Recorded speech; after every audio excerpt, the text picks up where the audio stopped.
A walk gone wrong. I hadn't planned to be in the forest after sunset, but I'd ambled farther than expected, following a trail that twisted beneath the pines like a half-forgotten memory. When the final streak of daylight slipped behind the ridge, the silence hit me. Even the insects seemed to have called it a day. I strode forward, trying to retrace my steps, but the shadows stretched across the path in long, crooked lines, and soon I wasn't entirely sure whether I was still on the same track. A cold wind pushed through the trees.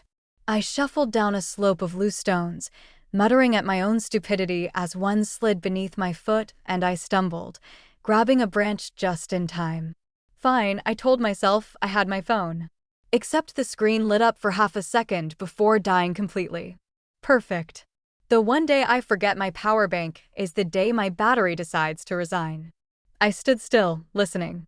Somewhere in the distance, water trickled over rocks, a stream. If I followed it downhill, I'd eventually reach the road. So I picked my way through the undergrowth, occasionally crouching to avoid low branches, the darkness thickening around me. Every so often, a squirrel scampered up a trunk, sending a burst of noise through the still air, and each time my heart performed an unnecessary acrobatic display. As I moved, a thought surfaced. This is how our ancestors walked, not to get their steps in, but to stay alive. Their brains evolved to read every snap, rustle, and shifting shadow.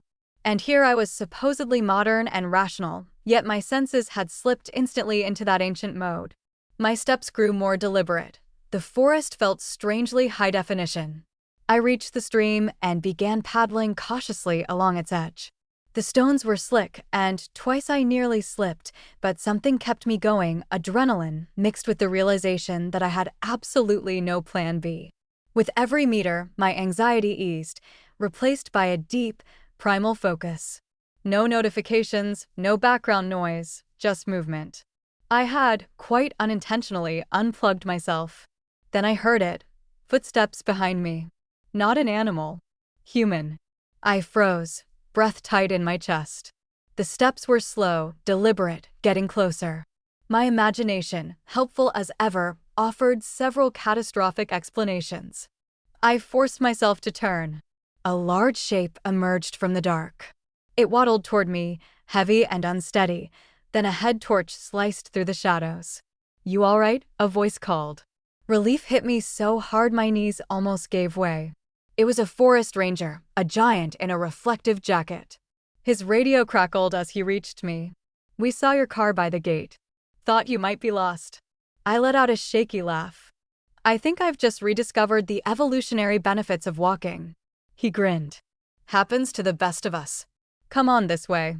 As we headed back, my steps felt lighter, steadier. I wasn't just leaving the forest, I was walking out with a clearer mind than I'd had in months.